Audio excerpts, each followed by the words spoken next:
Hi, this is Denise. I just thought I would do this quick video because tomorrow I'm going for my first meeting with the nutritional counselor, and I forget what they call the person. It's got a funny name. It sounds like they're steering a ship. The patient navigator or something. The person that helps you through the insurance approval process and such. As the first step to see if I can get my insurance to pay for bariatric surgery, also known as weight loss surgery. For those of you who don't know, I am 50 years old. I have gained a lot of weight since my health got bad about 6 or 7 years ago, and it doesn't feel like my body. No secret, I'm about 230 pounds. I'm 5'6", and most of my adult life I weighed about 170 to 180 pounds, and I was comfortable there. That's the weight I just stayed at. Even at much lower weights, I never really felt smaller. Not that I want to feel small. I think part of me equates smallness with weakness. So I'm not looking to be skinny, and that's not an insult to anyone who is either naturally very thin or who has worked hard to be very thin, because that's how they want to look. For me, this really isn't about how I look entirely. I would be lying if I said it wasn't partially, but mainly it's for my health. Like I said, I had some serious health issues start a number of years ago. Things I can't really do anything about. In terms of themselves, I had spinal cord damage from something called cervical spinal stenosis, which is a degenerative disease. The vertebrae in my neck, if you kind of picture how your vertebrae surround, I was going to put my finger there to represent my spinal cord, but it would have looked like I was making obscene gestures. I've got a good sense of humor, but I don't think people would have thought that was funny, because I'm not trying to be funny with this right now. It's serious. I am lucky in that I'm still alive and I'm not a quadriplegic. There are people to whom this has happened that were not so lucky, so I in no way am making light of it. But if you think about your spinal column being what protects your spinal cord, imagine the inside of it growing sharp ridges. And then they start getting, the area starts getting tighter. And one of those ridges actually sliced partially through my spinal cord. It was a career ender. I was a nurse for 26 years. My balance is terrible. If I kneel down or sit on the floor, it's pretty much impossible to get up without help. When it first started happening, like I would lean down to get something off a low shelf or squat down to get something, and I would realize then that I could not get back up. I was at the mercy of crawling across the living room to use the couch, to use my arms to kind of pull myself up, and then I could brace my arms on the couch, and that would help me to stand up. The surgery was done in 2014 after a too long time getting a proper diagnosis. I was told everything from that I was faking, that there was nothing wrong with me, that I was a hypochondriac, that I was pretending I had these symptoms because I was lazy and didn't want to work, because I was a drug addict trying to get pain medicine out of doctors. Sometimes doctors are very unkind, and it's not just the doctors. Sometimes any number of people you come in contact with in the healthcare industry can be very judgmental and unkind when it isn't immediately apparent what's wrong with you. It's like they don't know what's wrong, so you must be lying.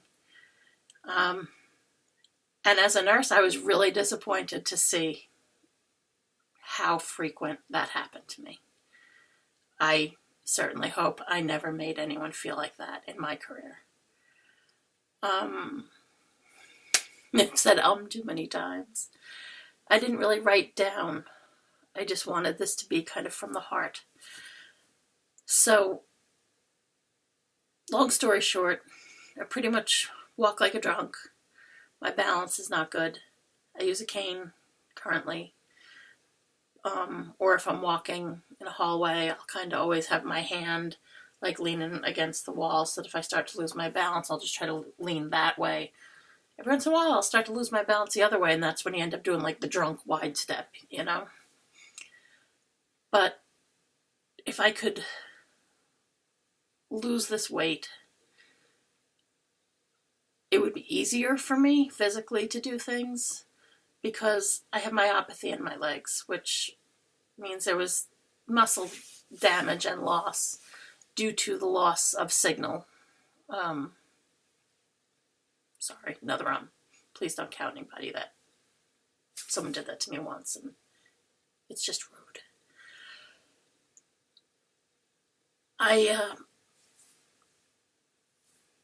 After the surgery, I spent a long time learning how to lift my feet up high enough. I kept falling because I kept tripping, and it was because I no longer automatically pick my feet up high enough with each step.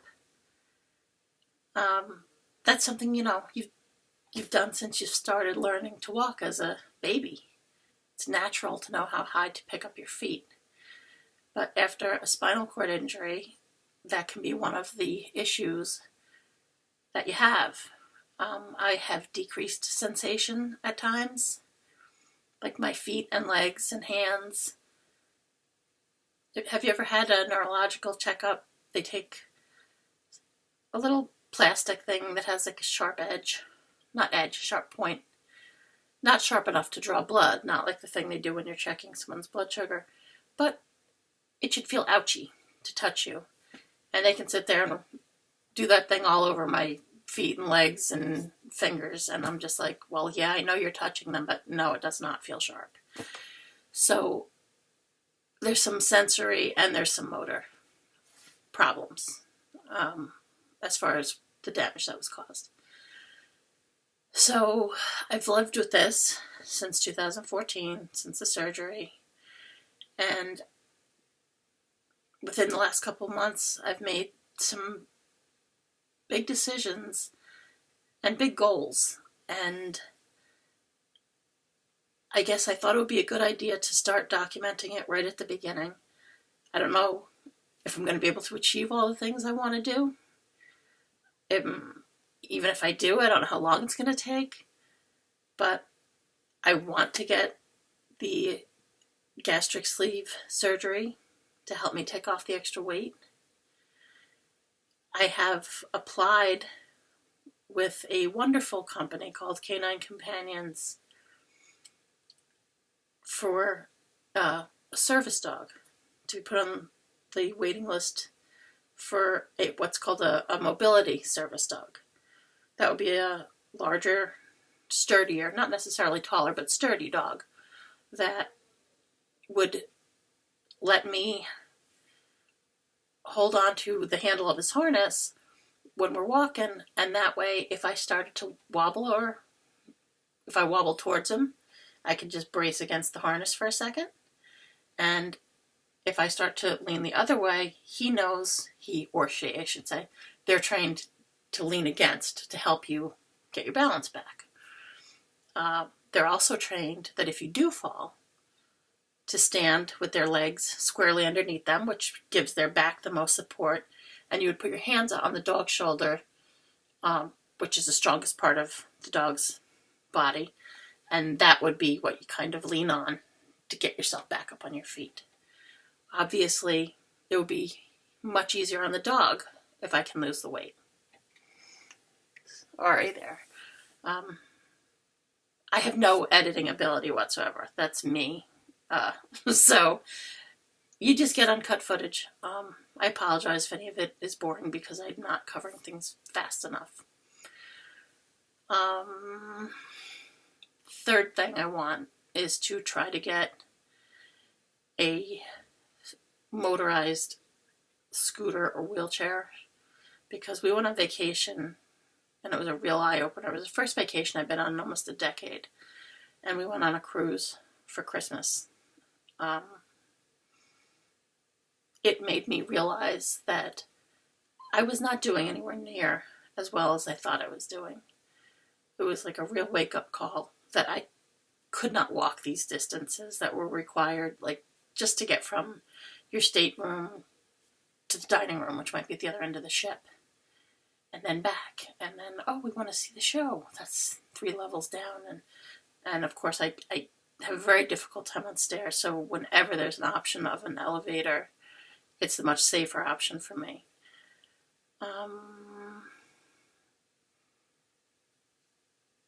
The first day on the ship, I walked with my cane and with my fiance as my human cane. And that first night I was awake just lying in bed till 3 a.m. because my back and legs hurt so badly that even with the pain medication that I have, wasn't helping.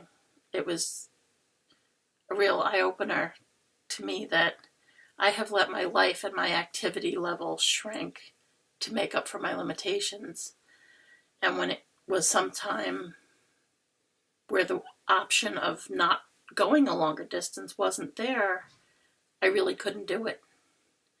We ended up renting a wheelchair the next morning, which luckily they do on the ship. And my fiance had to push me everywhere because it's one of those kind of old-fashioned hospital-y ones that's meant for someone else to push it. It's not really meant for you to be able to self-propel very much. Plus, I don't really have much better upper body strength than I do lower. The damage to my spine was C4 to C6 is where I'm fused. So everywhere from the neck down was affected in some way. Anyway, those are the 3 goals. The weight loss surgery, the dog, and the scooter or wheelchair, so that I can become independent again and not be dependent on a human, to feel comfortable running my own errands, going to my own appointments, going to see friends if I want to. I've never really traveled by myself. I thought about that. I'm 50 years old. I have only once for business traveled out of state for a few days by myself. And it was to go to a conference. There was 0 downtime, and I was home. And I think maybe that's something that once I had the confidence again, that I might even try, would be to go somewhere, not that far away, but, I live in New York State. I have my entire life. I've never been to Washington, D.C. How sad is that? So maybe I would do that and check out some of the sites. But I can't do it until I address these issues and until my mobility is back to being independent and able to go further distances. And you might say, well, if since 2014 you've been walking, and people who know me know that I own 3 horses, taking care of horses, I can't take care of them anymore. If you fall in the midst of a bunch of horses, you could get killed. So my fiance does the actual caretaking. I visit them, but it's usually over the fence. I stand and talk to them, I pet them. I haven't ridden in years. I don't have the balance for it or the leg strength for it anymore for it to be safe, and I certainly would not be safe falling from that height. I wouldn't want to risk further injury to my neck. Something else I just feel like I should probably address for people who don't know me. You might be looking at my face and my neck. My neck looks like it's trying to eat my face at any given time because It's always very swollen. I have the neck and face of someone probably 200 or 300 pounds heavier than myself. That is the result of long-term prednisone use. For those who don't know, prednisone is a cortisone type steroid that you take systemically. You take it by mouth to treat asthma flare-ups. And my asthma has gotten worse as I've gotten older. Some people outgrow it, some people it gets worse. Is the latter. So years of on and off prednisone have left me with what they call a Cushingoid type face. Sometimes you'll hear medically trained people refer to it as a moon face from steroids. And please do not confuse this with anabolic steroids or growth hormone or any of that. No, this is completely medically prescribed stuff that's necessary for bad asthma attacks that just aren't breaking. So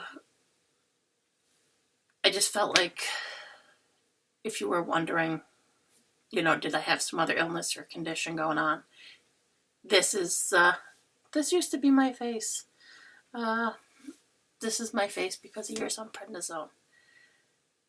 If I lose all the weight, I do want to treat myself, save up somehow. I would love to eventually get plastic surgery and if there's any way they could make this look a little bit more like the old me.